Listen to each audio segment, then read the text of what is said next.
They say being a parent is a full-time job, but I already have one of those.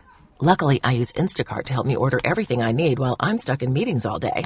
So while Instacart is helping me get groceries, snacks for school lunches, and something for at-home happy hour, I get more time back to juggle my day job and my mom job. Save time by downloading the Instacart app or visit instacart.com to get free delivery on your first order using the code INGREDIENTS22.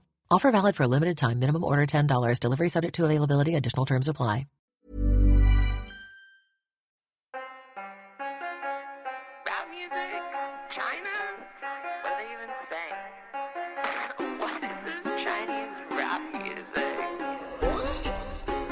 Sounds like they're just saying ching chang chong. My chance new girl watch made in China. We play ping pong ball made in China. Cross-border data transfer, AI principles, tech Cold War? Who better to turn to for a deep dive into today's pressing Chinese technology issues than Graham Webster, a digital economy fellow at New America.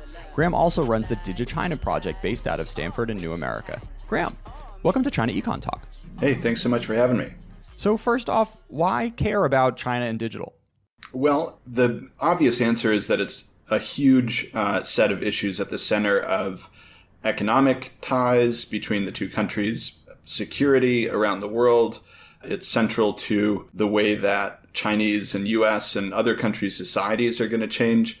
There's really no more, sort of changing or confusing area that I know of than the nexus of China, digital technology, connected technology, and U.S.-China relations, and that's where I work right now. It's like a fun special power that we get to have as people who aren't, engineers or, real AI experts or whatnot. But having that window into China and speaking Mandarin and reading primary sources, makes us useful in this conversation, which we'd otherwise just have Tom Friedman levels of insight to. So it's a fun edge to have for sure, being able to be part of such conversations.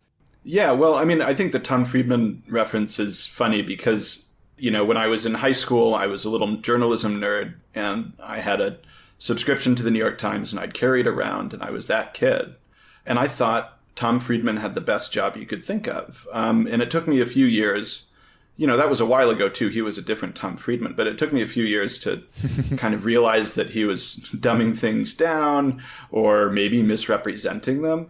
And I think that there's this collapse going on in the traditional journalism field that's leaving a lot of gaps for people who do journalism adjacent things. And I'm really kind of inspired by that. I was a journalism major in college, and I think getting good information to the public in ways that are digestible by people who need it is really, a basic public good. And it's something that in this particular case, I have turned out to be a student of China and technology policy and U.S.-China relations, and that's what I'm trying to do. Great, Graham. So thanks for the smooth transition. So why don't you introduce what DigiChina is, and a number of former China Econ Talk guests are up to at New America plus Stanford. Yeah, well, so DigiChina it's fundamentally a collaborative project. We have contributors from more than 24 different organizations so far. The core things that we do are translation of primary sources on Chinese digital policy, so a lot of laws and regulations and some of the political discourse, authoritative speeches, and this and that. And then we try to put it in context and provide analysis that's hopefully timely and actually makes things easier to understand. And with the new partnership with Stanford, I think we're going to be able to get a little bit more in depth and engage with people in different scholarly disciplines and hopefully provide a broader view or a more theoretically informed view in some other types of content. But it really came together organically. So are you open for pitches? How should people reach out to you? Yeah, absolutely. So we're resetting a little bit the way that we are handling pitches. It used to be, it started with a few of us on email. Somebody would find that a new regulation or draft law was published, and then people would split it up to translate, and we'd put it on somebody's blog.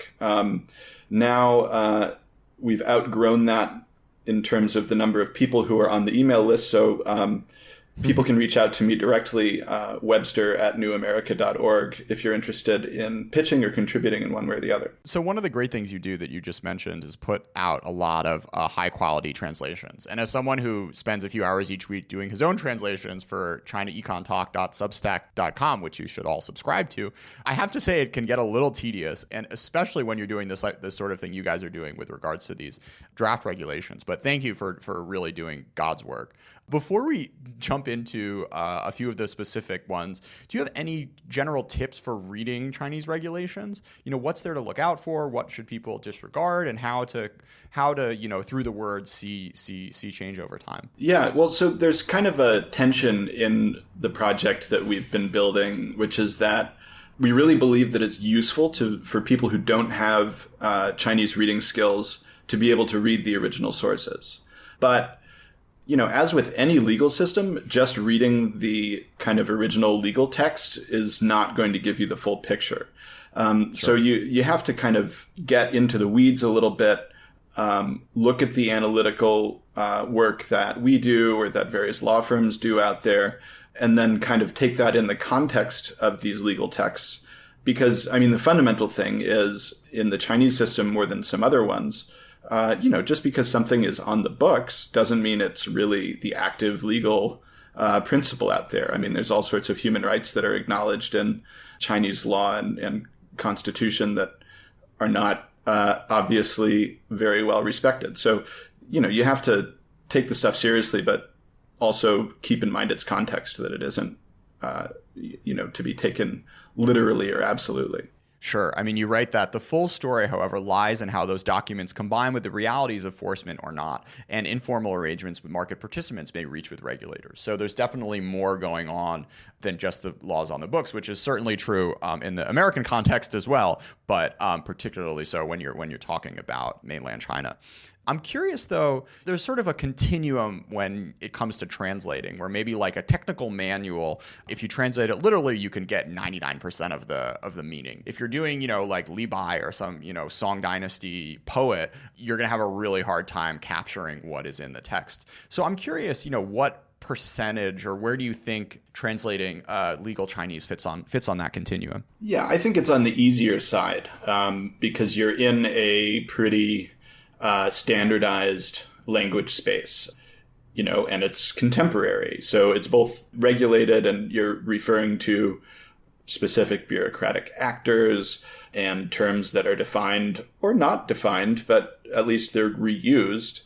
So, from my perspective, I couldn't begin to translate literature, whether it's ancient or contemporary. I just don't have that skill and education. And to some extent, when we started this project, I wasn't ready to get into the levels of subtlety that I now think I can handle in digital policy. So, like anything else, if you're willing to work in one area of Chinese language or probably other languages, you can get familiar pretty quickly with the lingo. So, yeah, easier, but pretty arcane stuff some of the time. Let's jump into the meat. So cross-border data, what's the big dispute over here? I think last month we translated and analyzed new draft rules on how companies or others would have to handle moving personal data across borders. And this is a pretty specific area of policy, but it engages with a bunch of others. It goes back especially to the cybersecurity law in the Chinese context. And this is part of a global trend where various countries are setting up rules to protect data, to protect privacy or cybersecurity or other kind of priorities. And these rules usually apply within a given country. So you'd want to have some assurance if the data that you're protecting are going to go abroad to another country, you want to know that there's still going to be sufficient protection. So that type of principle is baked into the cybersecurity law, which went into effect in 2017. That's related to, people who may not be watching China all the time, probably not listeners of this podcast, but people around the world are more familiar with the GDPR, the General Data Protection Regulation out of Europe. And there are similar rules there where, you have to follow European data protection rules in Europe. And then if you're a business who needs to transfer people's data abroad, you have to undergo specific types of, checks or meet conditions or make sure that the place that you're transferring the data to is up to snuff by European standards. So, it gets into pretty arcane stuff, but in 2017, when the cybersecurity law came into effect, it was requiring special reviews for transferring data abroad to make sure that they're still protected. But even though this stuff is required in the law, the regulations that implement this requirement are not yet set up. So that's where we are now. It's a couple years later, more than 2 years since cybersecurity law went into effect. And there's this new draft on how to handle personal data going abroad. And that's only one class of data that are being regulated now. Sure. So I recently translated the most recent issue of the China Econ Talk newsletter said that this new data privacy issue would actually spell the death of VPN. Do you think this logically falls out, or is it more aimed at different things than, my personal data that I would put into logging into Facebook or something? Yeah, so I saw that kind of discourse going online and talked to a few people back when this new draft was released. I think the VPN fears are not really getting the point. It's probably worth referring back to, I think it was your podcast interview, in this space with Don Clark, the law professor and China law expert, when you were talking about Huawei, and there's this big controversy internationally about, is Huawei required to hand over data to government authorities and help them spy because of this particular provision in a law about espionage? And Clark, who is a much more senior and seasoned expert in Chinese law than I am, said something that I agree with, which is, if the Chinese government wants to kind of step on Huawei or somebody to get access to data, they're not going to need this particular provision of law to do it. I think it's a similar case with VPNs and this cross-border data rules.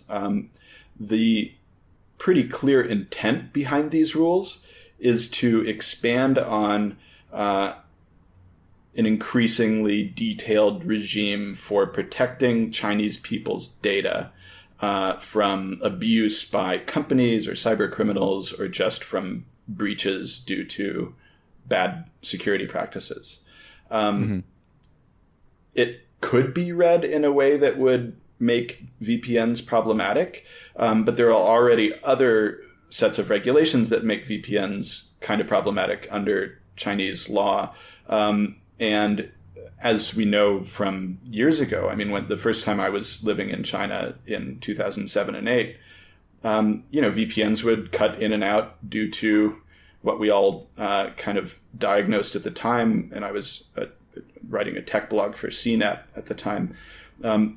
And so we were watching these things and seeing these basically technical measures to block VPNs. From my perspective, this would be a very strange way for the Chinese government to try to cut down on VPNs when they could just go at it directly and say that, it's a violation of the principle of cyber sovereignty, and it would be, allowing people to access what are usually called, what's the term? Harmful information. Right? Poisonous sometimes as well. Yeah. Right. Yeah. I'm in the kind of stodgy legal discourse, and there's a lot more colorful language out there. But yeah, no, I think that this stuff is much more wonky in its nature, and it's really about China setting up its version of the GDPR or of a national personal data protection system. And I would just say, I keep saying personal data or personal information protection and not privacy, because talking about privacy can get a little misleading sometimes with the China case, because people think about two main things. One is privacy from the government, which Chinese citizens just simply don't have that expectation, or they shouldn't. Sure. And the other is privacy from abuses by companies or platform providers or employees there or people who might hack in, or your neighbors. And that type of privacy is very much being addressed in Chinese regulations. And I think that might be the context where that quote you read about implementation being, the real question. That's where that comes into play. They're building this amazingly subtle and pretty coherent personal information protection regime, and they're doing some noisy, public enforcement campaigns. But is it enough? Are Chinese companies really responding to this and treating personal data better than, for instance, Facebook, or better than Chinese companies did a couple of years ago? I don't really know yet. I think that's much harder to answer than what we do, which is oftentimes to translate the texts and then leave the empirical question to others. Yeah, my hot take is that a Cambridge Analytica hasn't happened in China. And it's going to take something Tencent, WeChat related, some big hack on that front for people to really be conscious of this and get angry and upset. There have been some pretty ugly leaks, like this website called Zhaopin. I think they had like 100. It's like a sort of like LinkedIn, like monster job application site. They had 150,000 resumes leaked. But, these are still relatively narrow as opposed to, what it took in the US, which was like an epoch-making election swing. And whether or not it was the fault of Facebook, the fact that half of the country thinks that there's some culpability there definitely raised consciousness. So, I don't know if that could happen, if that story would be allowed to be discussed in a way to make people more that's the question, more right? upset than they currently are. There could have been a huge breach that we don't know about, right? I think I'm not totally familiar, but I think the case with the job data breach is that we know about it because it went out on the dark web and people were using it for things. But, one of the things that's been interesting in watching the discourse around privacy and here, following the language used by people commenting in WeChat public posts and on Weibo and that type of thing, there were, in the last couple of years, there have been a lot of controversies about, I think it was Robin Lee from Baidu said something along the lines of, Chinese people are willing to trade privacy for convenience. And people online said, hey, wait a minute. No, we'd like our damn privacy. Like, there's and that may be a minority position. It may be something that only the kind of worked up privacy freaks, of which I count myself a member, those people may, I may just be reading the blog post by those people, but they do exist. And I think that, I sometimes spend some time pushing back on this notion that's discussed in the context of AI competition that somehow Chinese people don't care about privacy. And I think that's just false. And it may be the case that people don't know what's being done with their data. And that may be a combination of, a lack of reporting or a lack of visibility, or also censorship. The main information platform for most people these days, at least people who are thinking about how tech works, is probably still WeChat, both groups and public posts. Well, would Tencent like to have a big viral story about how they screwed up? Probably not. It's a different information environment from the, radically open US situation of Twitter and Facebook, even as those platforms are working hard to figure out how to balance various priorities, freedom of speech and openness versus, hate speech and terrorism promotion, and then the health of democracies. Nobody knows what to do about this. It's a two-step process, right, in China domestically. First, you need to have something big needs to happen. Enough people need to be, or maybe three steps. Something big needs to happen. A lot of people need to be aware of it. And then the government has to decide that, like, okay, this is something we're going to care about and put a priority on. And those three steps have a lot of people's minds need to be changed, both within and outside of the government, for a real kind of sea change in public opinion to end up impacting government policy. But it is interesting just that the fact that there are these sorts of regulations which are taking nods from GDPR and whatnot that are bubbling up through the bureaucracies. we stay in touch with some of the people who draft these regulations, especially in the personal information space. And the comparison with Europe is very intentional. In part, GDPR is, in a way, a global best practice right now. It was a leading legislative effort on data protection, at least among really major economies, right? But from the Chinese business perspective, there's also value in being interoperable with other markets. So if several countries around the world are following GDPR's lead, and that seems to be the case in some ways. I'm not an expert there, but I've talked to some people who, follow some of these patterns through different countries.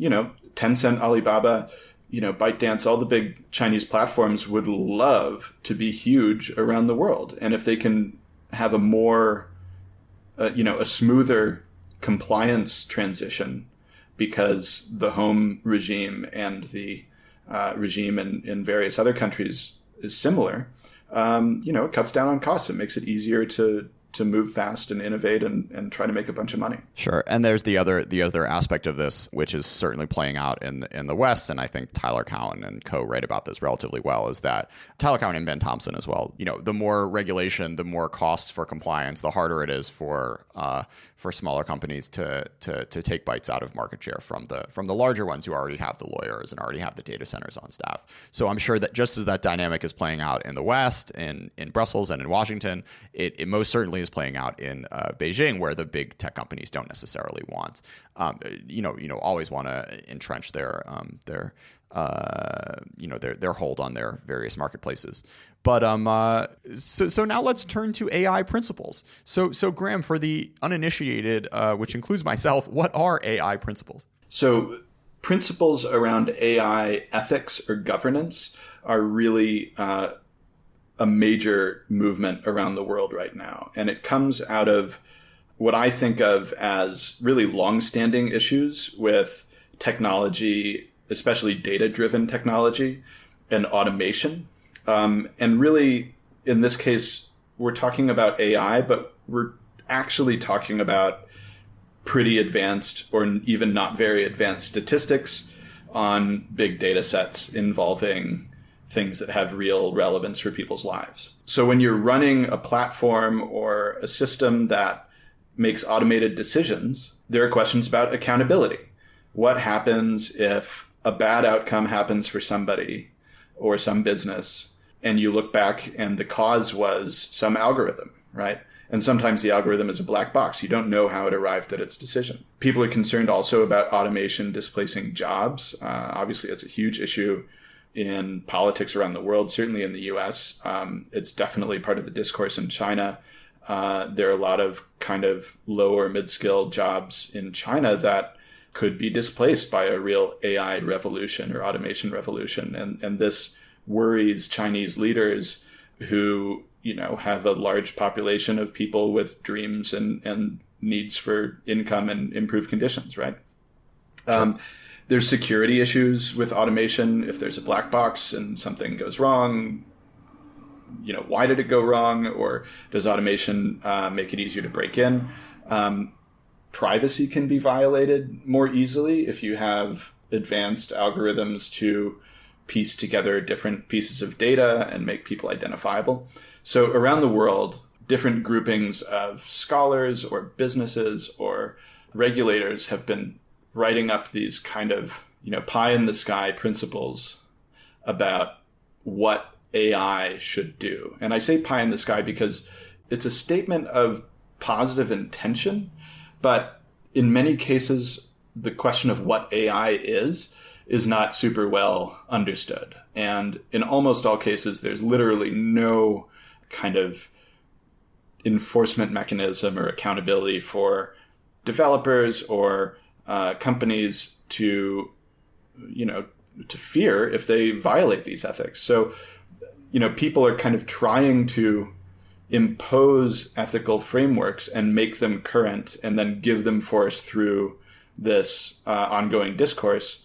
And of course, a lot of companies and developers can foresee harms from their work and they want to make it less likely. Are there camps yet in the West? Like, are there different competing theories, or is it still very early days and people are mainly just sort of pushing out into new frontiers and playing around with different ideas? I think there are some camps. I'm not super familiar with all the different varieties. A lot of the documents do look strikingly similar. Seriously, I mean, it's like yeah.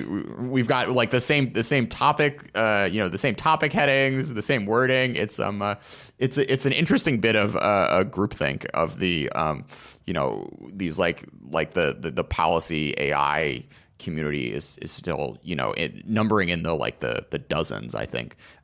But anyways, neither here nor there. Yeah, but I mean, I try to be realistic about how strong these things are, but also, I don't want to be too critical of people who are in early days trying to figure out how to avoid harm and do good, because it is early days and, it's hard.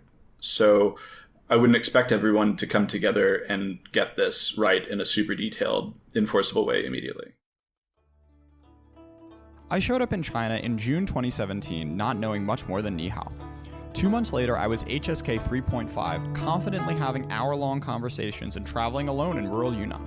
By the time I started my graduate program that fall, I wasn't the foreigner who forced Chinese groups to switch into English. In my program, there were plenty of students who came to China with no Mandarin background, but none of them got to near the Chinese level I did, largely because they didn't have the right environment to invest in the basics. So where did I make all this critical progress? At CLI in Guilin, one of the few places that teaches Chinese right, in 4 hours of daily one-on-one sessions with engaged and flexible teachers, and in an environment that supports immersion outside the classroom. Unlike in Beijing or Shanghai, you'll be forced to use your Chinese in daily life, and won't fall into a friend group of expats. Guilin isn't your average Chinese small city either. As a tourist hub, it's developed enough to provide you with whatever creature comforts you want, from upscale gyms to chill cafes and fancy malls, all while being surrounded by gorgeous mountains and next to no pollution. CLI isn't just for Mandarin beginners, it supports all levels of learning. It's not just for students either. In fact, its median age is 28. To learn more, go to studycli.org and enter offer code ChinaEconTalk for $100 off. Support for this week's show comes from Brattle Street Educational Counseling. Stressed out about college applications? Brattle Street Educational Counseling can help. They provide guidance throughout the whole process and offer workshops for students looking to work in small groups at a rigorous pace. The workshops include hours of one-on-one attention. From college essays to standardized test prep to interviewing and applications, Brattle Street offers support for any student. Brattle Street, BRATTLE Street.com, helping you get where you want to go.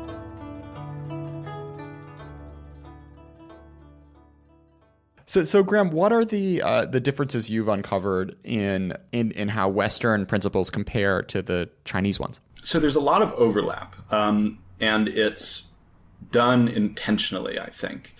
Yeah. Meaning scholars are talking to each other. I've been part of some efforts in my previous job working for the Paul Tsai China Center at Yale Law School. I organized a bilateral meeting on AI policy, and I think some of that might still be going on. People are trying to learn from one another, and it's actually, from my perspective, if American companies and Europeans and, say, like the NATO people all get together and then have AI ethics, and then maybe they're perfectly enforced and everyone behaves really well and does the right thing. But if you don't also have some sense of the risks that could happen in China or Russia or Israel or whatever, the harms to humanity could still be great. So it makes sense and it's positive that people are learning from one another. But there's a difference on the Chinese side in basically the degree to which it's centralized. So one of the first things that we translated as DigiChina was the 2017 New Generation Artificial Intelligence Development Plan. And this was a pretty long document. It contained some really eye-catching ambitions that made a lot of headlines back then, specifically saying China should reach world-leading levels as an AI center by, I think, 2030 was the year that was put there. Sure. And among the things that were in there, there were all these sort of targets for we're going to develop new university programs and different sub-industries of AI will, get up to whatever billions and trillions of RMB worth of revenue. But toward the end of the document, they get into the policy and ethical challenges that are obviously inherent in, staging an AI revolution, and bringing advanced automation in ways that we don't yet understand into society.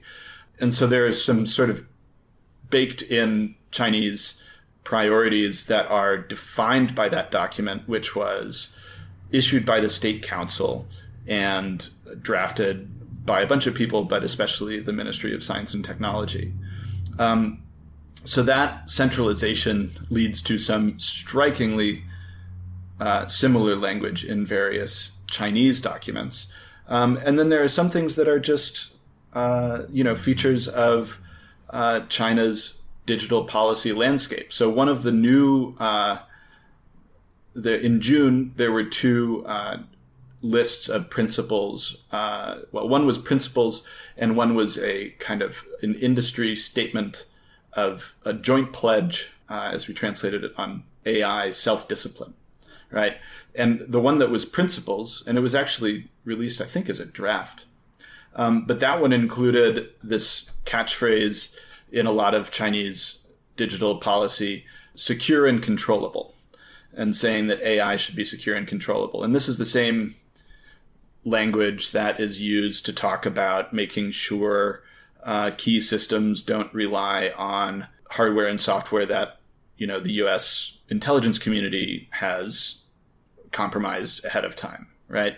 And so, but it's a totally reasonable concern as we see from, what the world learned about NSA and other U.S. intelligence efforts after the Snowden revelations, and what the U.S. authorities are pushing the world to think about regarding potential compromise of Huawei and ZTE and other Chinese equipment.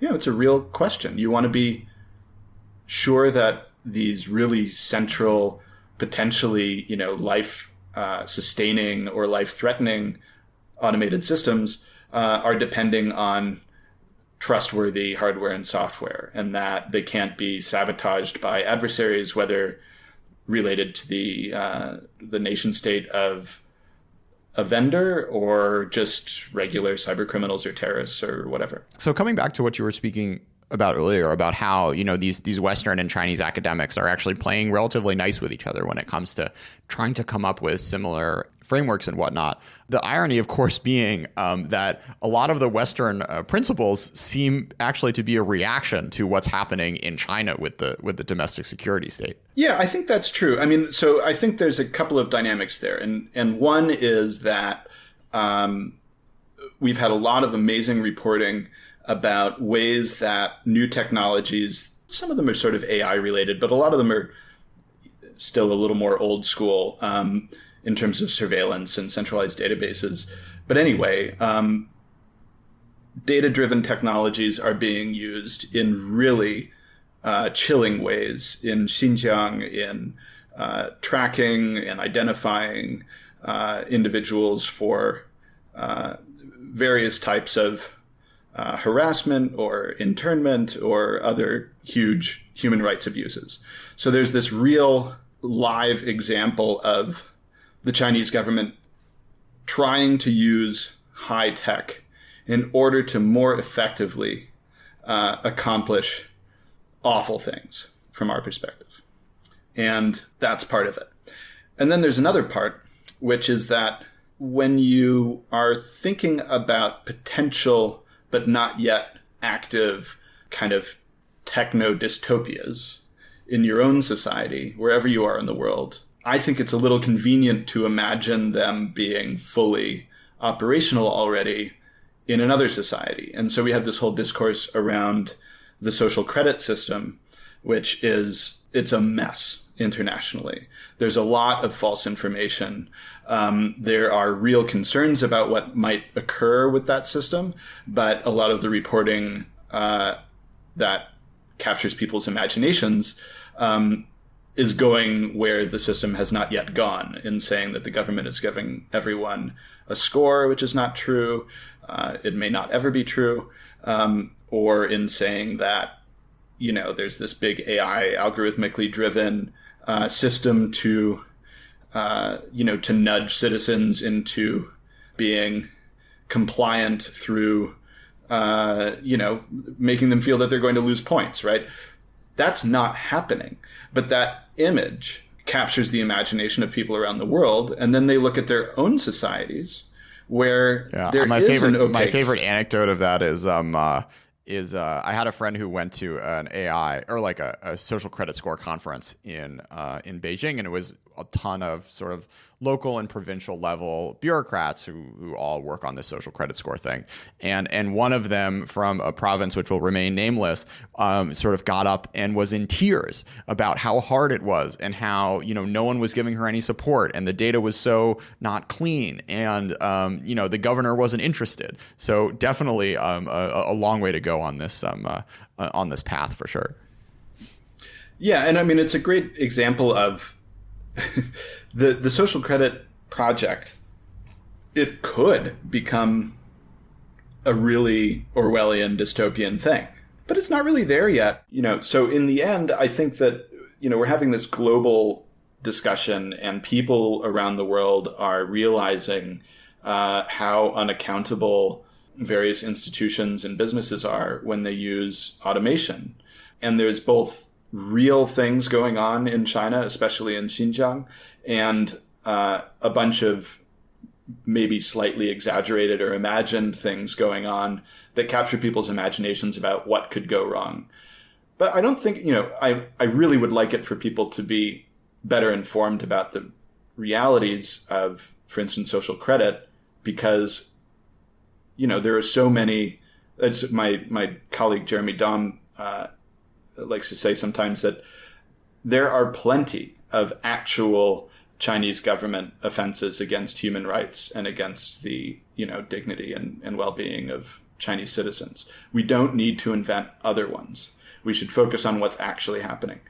So, but at the same time, some of this imagination is probably inevitable. And, just saying that, social credit system isn't what it's all cracked up to be doesn't mean that people shouldn't be concerned about how automated systems could become tools of authoritarian or otherwise repressive governments around the world anyway, right? I mean, the imagination can be helpful in this case. And as I kind of said before, I try to be generous in assuming people's concerns are, based in a true desire to make things better, as opposed to a real malice for China or Chinese people, which some people do have. But, I don't think that's the case with the fears related to AI. I think we're all just around the world having trouble figuring out what to do with this shift in power from, already sort of faceless institutions to faceless institutions with faceless algorithms. So the tech Cold War, Graham, is this a thing? Well, here's something where I've just had a kind of long debate with various people. And I've come out strong saying that what the US and China are experiencing right now is not a Cold War. And calling it a Cold War is misleading in an actually destructive way. And so my argument is basically, even though there are some characteristics of what's going on, especially with regards to the potential of decoupling or the increased separation of tech ecosystems and supply chains, that's similar in a way to what was going on in the Cold War. But I think leaping from there to the Cold War metaphor encourages counterproductive thoughts and instincts, especially among people in Washington and other capitals who remember the Cold War, which was an us versus them, bipolar, comprehensive, existential rivalry characterized by proxy wars, intense suspicion, almost total economic isolation. Now, it's possible that that would emerge between the US and China, but it is not happening now. And I think it should be avoided rather than embraced. So my argument is that what we're seeing now is not as easy to put on a bumper sticker, and that the Cold War is the wrong way to look at it. So what would your characterization be? I'd say that the US and China are reckoning with interdependency and the sort of security and economic implications of that in a way that they hadn't before. And here, I think the Snowden revelations really moved things on the Chinese side, because it was revealed that various American companies worked with the US government on various espionage priorities. Around that same time, there was this discourse that was emerging in Beijing about, I think it was 8 companies, American companies, that were really the bedrock of the global internet infrastructure, and these were the kind of Cisco's and Microsoft's and IBM's and these big giant companies that you couldn't really avoid at that time. Building an alternative infrastructure that is based not on Cisco but on Huawei or ZTE is a strategic goal for the Chinese government, because we were talking about secure and controllable earlier. They can have more confidence in the provenance of the products and maybe in their security. Of course, just because you made it yourself doesn't mean it's better. Sure. But, yeah, I mean, that's the whole thing with this. It's just like the Western stuff can be hacked too, but I guess, making it marginally harder is the idea. Yeah, and I think the second layer to it has come up in the last year or so. Beginning last year, when the Commerce Department targeted ZTE, Huawei's smaller competitor, over alleged violations, pretty clearly documented alleged violations of sanctions on Iran and North Korea, and they brought ZTE to the brink of collapse by denying it access to U.S. components. And then the same dynamic emerged with Huawei this year. And so from the Chinese perspective, dependence on, in this case, it's primarily advanced computer chips. Dependence on those semiconductors from U.S. companies is dangerous if the U.S. government is inclined to use that leverage to try to break Chinese ambitions or to just shut down Chinese companies, right? It's not going to work out for China advancing economically if the whole economy can be slowed down significantly by order of the U.S. Commerce Department. So Graham, you wrote relatively recently about the right way to address market distortions. If doing full bans on companies isn't necessarily your cup of tea, what would you whisper into Trump's ear? I mean, maybe you'd whisper some other things besides about Chinese tech policy. But what would your pitch to the White House be? The first challenge for the U.S. government at this juncture is to get past the relative incoherence of the Trump administration's approach to China on economic ties. And this is across tech and many other things. It's just not clear what the Trump administration's bottom line is.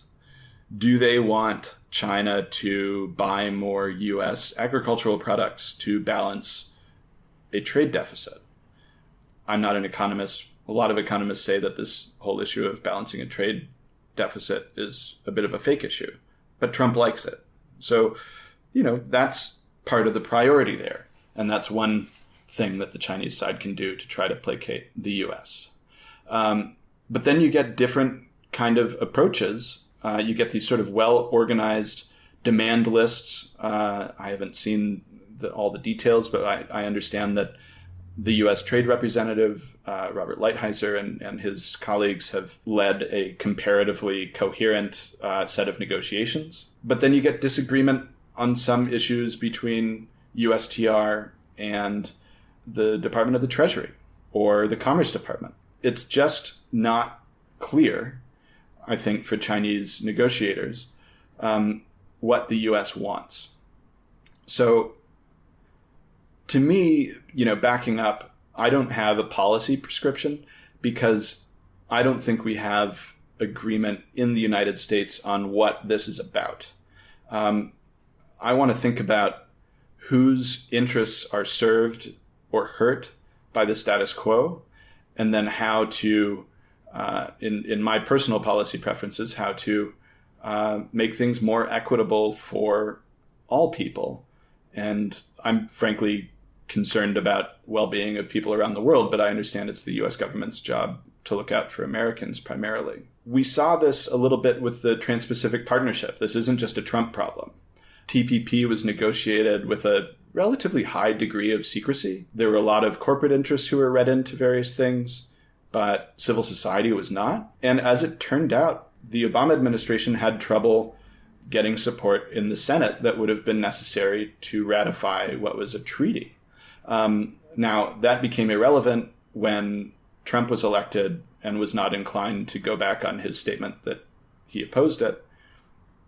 Hillary Clinton in the campaign also said that she opposed it. I think she probably would have gone back on that and sought modifications. But my point is that when you have these trade negotiators, in the Obama years, at least the administration was pretty coherent among themselves. But they hadn't really sold the whole story to the American people and even to Congress. Now, in the Trump era, we have a much more public discussion about this stuff, but it's not coherent. And if you're trying to coerce Chinese officials to change things in the way their economy works, it's got to be a targeted approach and one that is calibrated to what's realistically achievable. So, Graham, do you have any recommendations for what best books there are out there on, this topic of tech and China, and as well as what books need to be written? Well, look, on the books, I would say that there are several good books out there on different aspects of things. And there are several books that are good in part, but, lose me in some other ways. One of those is the much discussed book by Kai-Fu Lee on AI superpowers. That book does an amazing job of describing the story of China's tech industry development as kind of distinct, but still integrated with tech around the world. But at the same time, he engages in some of the rhetoric about, how Chinese people think about privacy versus convenience that I don't really agree with. And I think some of the arguments can fall apart. There's a lot of really good work out there in academic spheres, but these tend to be much more narrow texts. So I don't have a single go-to, although we should probably come up with a list of those academic ones and recommend those for people who want to dive in deeper. Looking forward to the Digichina coffee table book. Graham, finally, do you have a favorite tech word, Chinese tech word? I'm not sure about a favorite, but one of the things that we've done with Digichina that I really enjoyed and that we're planning to do a lot more of is that we did basically a little profile of a term that we find hard to translate or that honest, informed translators disagree on. And that term is 网络强国. So it shows up in a lot of Xi Jinping speeches, and literally it means network strong country. The Digichina canonical translation is cyber superpower. Cyber and network are kind of interchangeable here, and they're nice and vague in the same way that cyber is. But you could really talk about cyber great power. Some people want to make it a major cyber country to avoid this whole IR implication of superpower or great power. I like it because it's such a prominent term in Chinese discourse about what the Communist Party says they want China to become. But it's hard to describe what it really means. And there's even an irritating translation, and here's the siren coming up.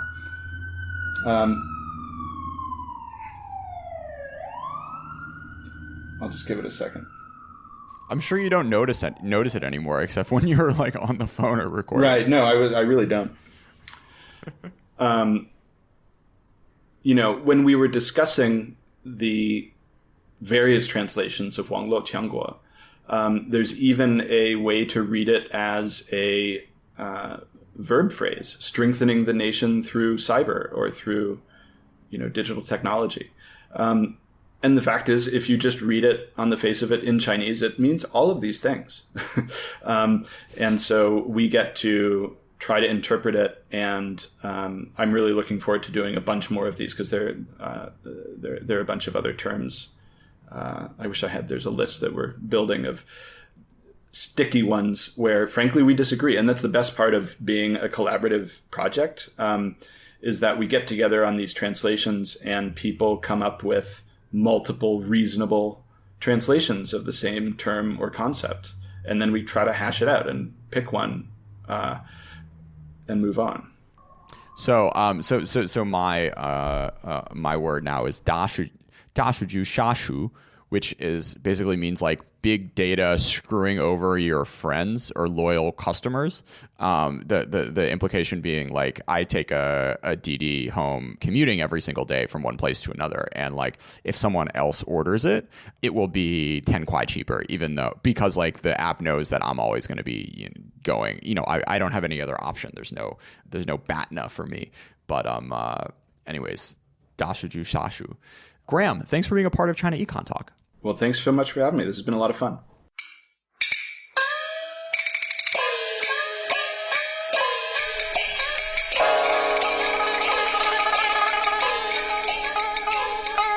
China Econ Talk is edited by Jason McRonald and Kaiser Guo and is a proud member of the Sinica Network from SUP China.